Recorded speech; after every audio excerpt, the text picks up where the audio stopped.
Hello! I actually really love today's topic, so I can't wait to share my brain thoughts with you today.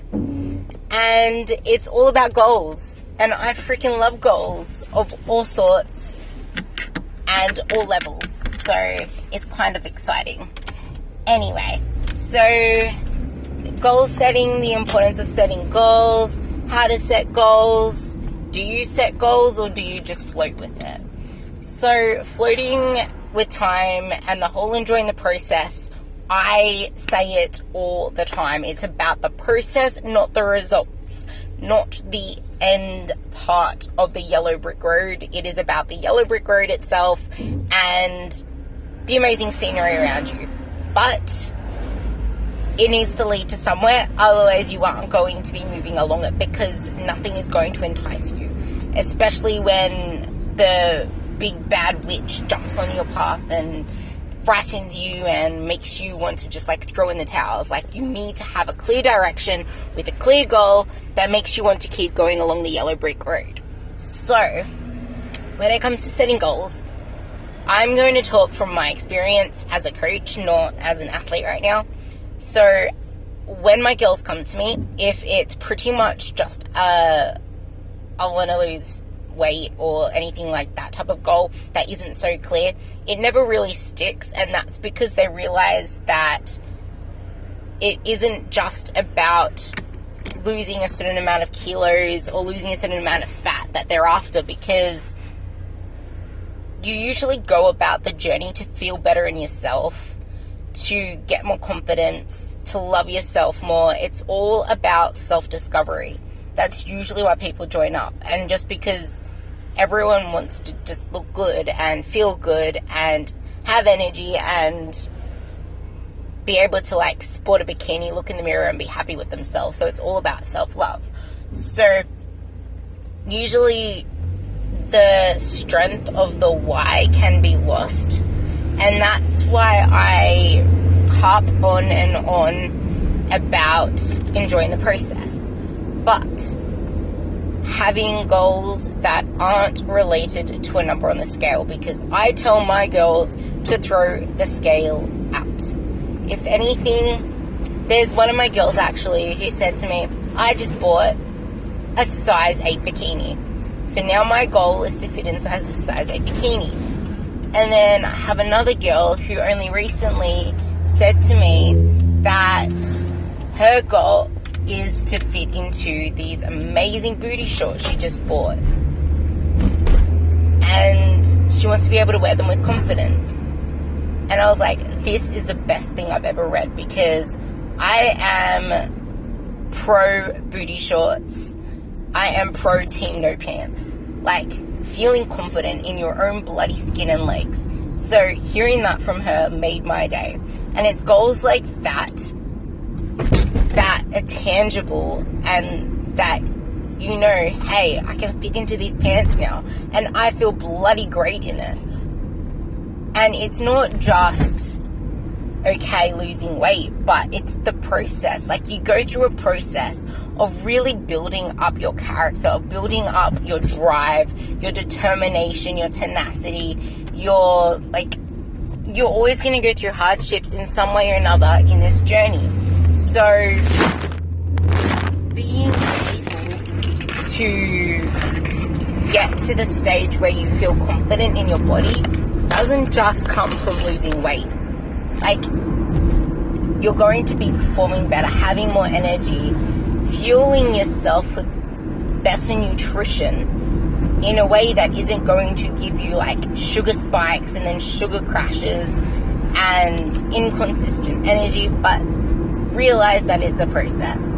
And when it comes to my girls, now I'm going to actually get into it. There's like, I know that you need to have set goals, but a lot of the time I don't like setting them straight up with my girls until I know that there is consistency, because there's no real point setting crazy goals if you're letting yourself down by not being consistent enough and not having if you're not able to see that you can set yourself just the single goal of turning up every single day, then don't set another goal.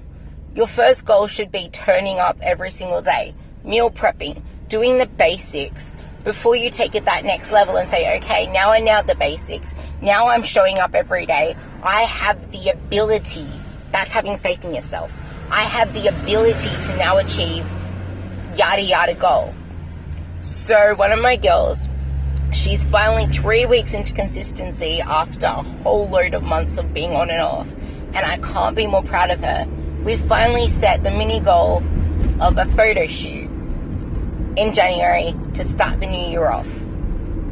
So the goal for now is to get through 4 to 5 weeks of pure consistency, progressing the training, meal prepping, adhering to the food, and just logging, because before she never used to log, and now she's logging in her Google Drive all the time, which is what I use for my feedbacks. So it's that consistency of logging and being accountable to yourself that is going to fuel your faith in your ability to achieve something. As soon as you wither on that accountability tool, I had another girl post to the Inner Circle group today saying that she likes suffering on her own. She should be able to do this. She should be able to do that. She didn't want to admit anything. And it's lack of communication with me and lack of use of the group that led her to continue her downward spiral.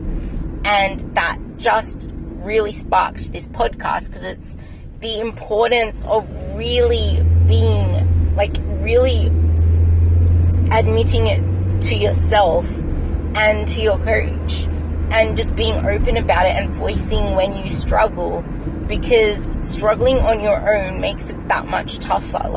Keeping it in your head, I know all too well how psycho I can get if I let everything just stay in my head to the point where I don't even know what I'm doing anymore, because there's so many things circulating around, which is why I put everything onto paper, because then it seems like so much in our head until we physically see it on paper and we realize that we can tackle it. It's actually not as dramatic or as extensive as we make it out to be. So when you actually voice it, talk about it, put it onto paper, come up with a plan of action. If not with yourself or with your coach, then find a friend or something. But you need a plan of action to turn those struggles and the negatives into positives again, and find a way that can just get you going, just that little inch to break the inertia, and be kind to yourself just to get back into that routine, and then go back at it full force. So with this girl, I said to her, okay, you know what, for 2 days, be very mindful about everything you do. Don't set yourself a prison settlement of trying to make up for everything and feeling guilty.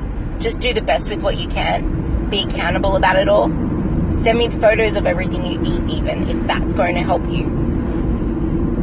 But just don't feel guilty or make anything any worse right now. Just prep yourself to come back on the weekend. And yes, I always say start on the weekend. Why? Because it sets momentum for the week. And if you have a little slip up on the weekend, you're at least trying, and it's going to give you some pace to really kick it off on the Monday. Because I find a lot of the times, if people have had a long layoff or they've been struggling and then they try to get back to it on a Monday, or they start something new on a Monday and it slips up, they say, oh, I'll try next Monday. They don't go to try again. But if you try on a Friday or a Saturday or a Sunday and you kind of lose a little bit, you're not going to give up, because you know, hey, it's still the end of the week. I'm still gaining momentum and experience in testing myself again to be able to go at it on a Monday. And I really hope I got my point across to you guys, and I hope this little rant helped. But yeah, so be patient with yourself. Don't rush in setting goals everywhere, and setting goals that just take you out of your comfort zone.